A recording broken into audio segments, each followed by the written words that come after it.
കേരളമടക്കം 4 സംസ്ഥാനങ്ങളിലെയും കേന്ദ്രഭരണ പ്രദേശമായ പുതുച്ചേരിയിലെയും തെരഞ്ഞെടുപ്പ് തീയതി പ്രഖ്യാപിച്ചിരിക്കുകയാണ്. കേരളത്തിൽ ഏപ്രിൽ 9 വോട്ടെടുപ്പ് നടക്കും. വോട്ടെണ്ണലും ഫലപ്രഖ്യാപനവും മെയ് 4-നായിരിക്കും. കേരളത്തിനൊപ്പം ആസാമും പുതുച്ചേരിയും ഏപ്രിൽ 9 പോളിംഗ് ബൂത്തിലേക്കെത്തും. ഏപ്രിൽ 23-നായിരിക്കും തമിഴ്നാട്ടിലെ വോട്ടെടുപ്പ്. പശ്ചിമ ബംഗാളിൽ 2 ഘട്ടമായാണ് തെരഞ്ഞെടുപ്പ് നടക്കുക. ഏപ്രിൽ 23-ന് ഒന്നാം ഘട്ട തെരഞ്ഞെടുപ്പും ഏപ്രിൽ 29-ന് രണ്ടാം ഘട്ട തെരഞ്ഞെടുപ്പും നടക്കുമെന്ന് മുഖ്യ തെരഞ്ഞെടുപ്പ് കമ്മീഷണർ ജ്ഞാനേഷ് കുമാർ പ്രഖ്യാപിച്ചു. എല്ലാ സംസ്ഥാനങ്ങളിലും വോട്ടെണ്ണൽ മെയ് 4-നായിരിക്കും. തെരഞ്ഞെടുപ്പ് തീയതി പ്രഖ്യാപിച്ചതിനാൽ ഇന്നു മുതൽ തെരഞ്ഞെടുപ്പ് പെരുമാറ്റച്ചട്ടം നിലവിൽ വന്നതായി കമ്മീഷൻ വ്യക്തമാക്കി.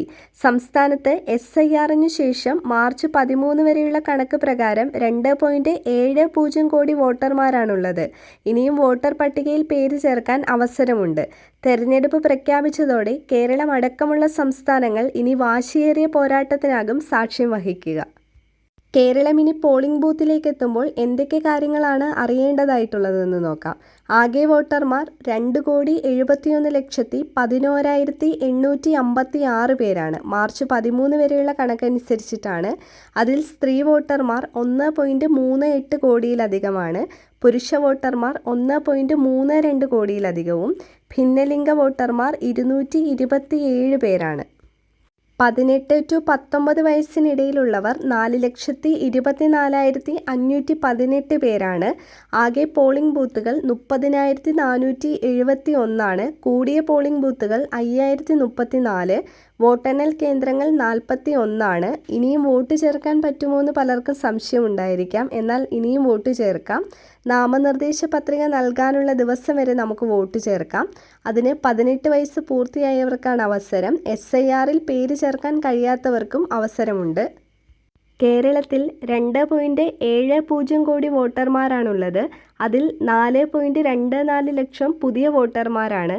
100 വയസ്സിന് മുകളിൽ 1,571 വോട്ടർമാരാണുള്ളത്. 30,471 പോളിംഗ് സ്റ്റേഷനുകളാണ് കേരളത്തിലുണ്ടാവുക. വലിയ ജനാധിപത്യ ഉത്സവമാണ് തെരഞ്ഞെടുപ്പെന്നും അതിൽ എല്ലാവരും പങ്കാളികളാകണമെന്നും മുഖ്യ തെരഞ്ഞെടുപ്പ് കമ്മീഷണർ ആവശ്യപ്പെട്ടു.